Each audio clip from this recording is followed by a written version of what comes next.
Hi everyone. It is I, Sharon, the Soul Alchemist. How are we? How are we going? What are we doing? I hope you're well.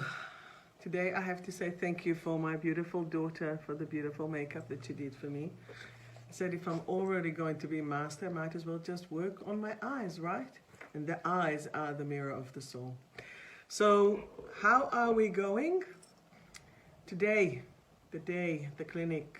And thank you, first of all, for all the beautiful messages that I'm receiving from you. It's actually encouraging me to continue and to keep talking to you, even though I'm talking to myself here, to keep talking to you. But I keep getting more and more messages, many messages, and it's all about how we're going to cope with what's happening. I had enough of being alone at the house. I'm doing the online sessions and people are really cooped and captured in the house. And I guess one of the most important things that are important to say, I said important twice, right? Is to separate emotional versus factual. What's happening when you are being emotional? We are catastrophizing and we are creating a big drama from what doesn't actually has to be. We can focus on being factual, and while we're being factual, we can actually overcome that drama. And how? By being logical, by being factual, by being authentic, we can just do that. We are not going to worry about what other people say. We're not going to worry about the loops that it takes us over and over. So the only way to step out of that loop is to say enough. What are the facts? What am I dealing with? Now, let's admit the situation will be as crappy as it was. Yet, it will not put you in that perception that it's your fault, unless it is your fault, but it will be your responsibility and your stress. So how are we going to shift out of it? You know, many times you need to say no to others in order to say yes to yourself. How many times have you actually compromised yourself to make other people happy?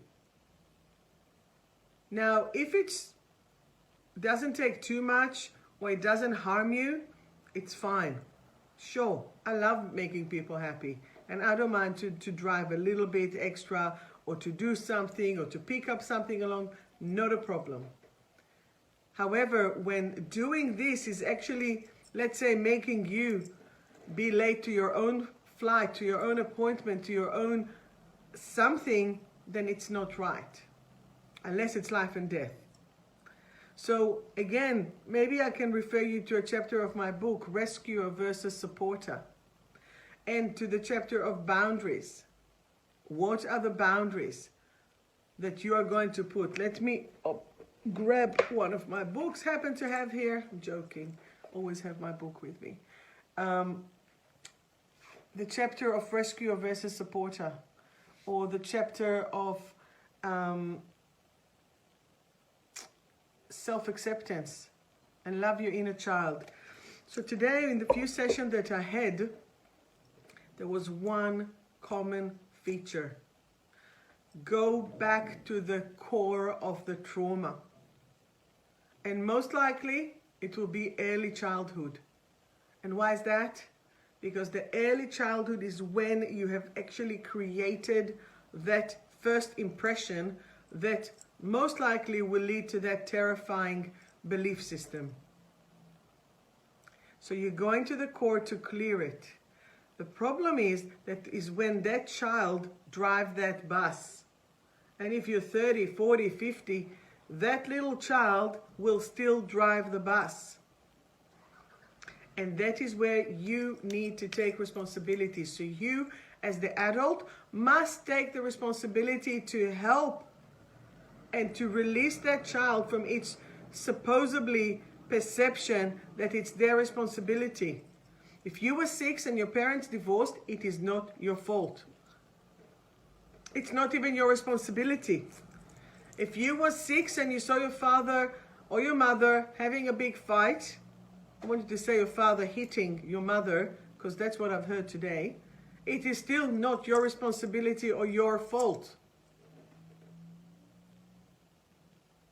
If something had happened to you, if you were molested or abused or touched inappropriately by an adult while you were a child, it is definitely not your fault or your responsibility.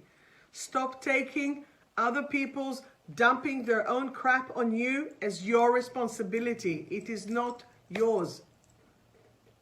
The problem is that you have taken it and it's filtered through all your life, that even now when you're an adult, you're still taking it upon yourself, not your responsibility. So tonight, now, I choose to release you from your own burden that you thought that you took. They are not yours. If you need help or support to release an early trauma, please contact me. We can release it and we can free all your current resources of your intelligence, of your work, of your skills, of your abilities to actually function, because otherwise that old trauma just sits in it and stops you.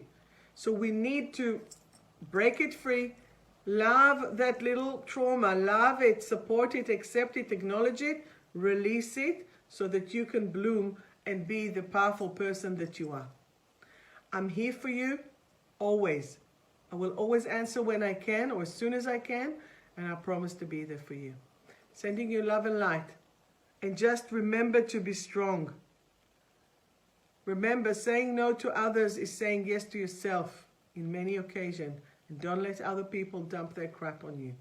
Love and light, Sharon.